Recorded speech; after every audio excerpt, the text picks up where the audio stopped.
What is up, guys? It's Kevin back again with a quick new video, just showing you guys what I've been doing and what I've been working on. Now today we actually have two cars I want to show you. Now this first car I actually picked up, was it yesterday? I want to say yesterday. I was talking to the person for a while, wound up getting the car for 200 bucks. And let me show you what it is. It was 3 hours away, almost 3 hours away from my house, so it was a pain in the ass getting down there and getting it back up here. Let me show you what it is. Scotty Kilmer's favorite car. This is a 96 Toyota Celica. It is, of course, the 1.8 liter engine, 5-speed transmission, and you can see the biggest issue with this car, besides the mechanical issue, is going to be the paint.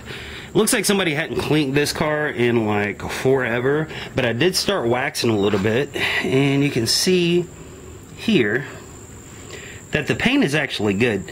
It just needs to be waxed up. So the issue with this car is, young girl had it. She got it from her stepdad, and she put on the post selling it for scrap, you know, whatever, you know, make me an offer. So I made her offer 200 bucks. Of course, like I said, this is the 1.8 liter engine, and the timing belt broke on it, and I guess she didn't know, but it instantly popped in my head. These are non-interference motors, so nothing wrong with the motor. All you gotta do is hopefully just throw a timing belt on there. It should be good to go. She had receipts for over $1,000 worth of work when it comes to putting the tires on here. She redid the brake system, put a new clutch in it. She did a bunch of stuff. So, you know, buying this car for $200 is definitely a deal. Now, I did order the timing belt.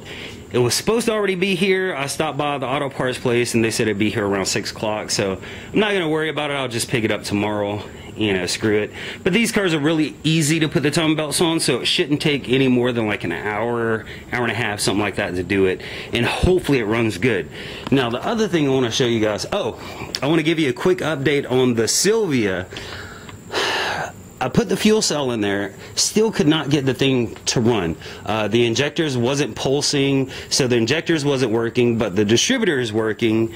So I had no clue what was going on. So I wound up pulling the computer out of this thing, and if you look closely, I don't think it's gonna focus, but right there, let me see if I can get it to focus a little bit. I can't even go in or out. Right there, the computer is just burnt up.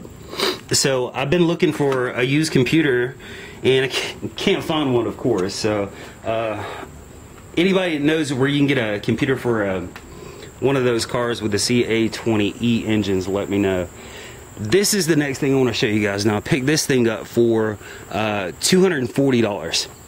It's a 97 Honda Civic. Now he had on the post that it was a DX, but of course it has the sunroof and all that, so it's an EX model. Really clean car, and this car kind of has me stumped a little bit about what's going on with it. He posted that it needs a motor, and I was like, well, why does it need a motor?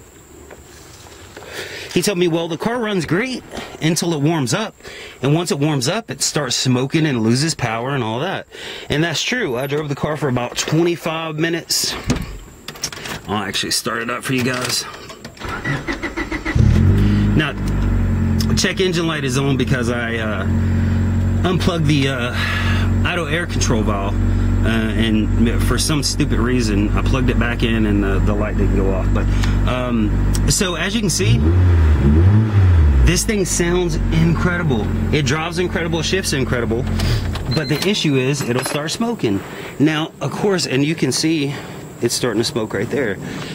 And if you know about cars, when you have blue smoke means oil. You know, blue smoke means oil, white smoke means coolant, and black smoke means fuel. So it's definitely getting oil into the combustion chamber and burning off somehow, but I have no clue why. I did a compression check and all the cylinders are 185, which for a Civic is damn near perfect.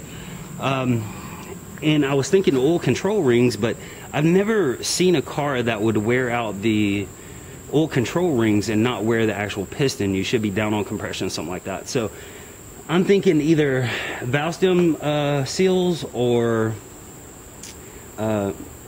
PCV valve, but I want to kind of rule out either one of those. I mean, I might have to wind up just pulling the head out, pulling the pistons out, and checking those, which is not a big deal. But yeah, this car has me stumped.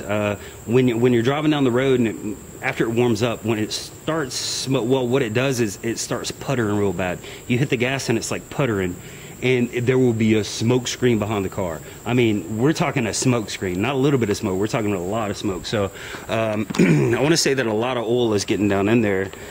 But I just don't, I haven't looked at it enough to figure out what it is, but I'll keep you guys updated on it. And tomorrow when I get the tomorrow when I get the Celica up and running, cleaned up, I'll make a proper video of it. I've got to get some hubcaps for it too.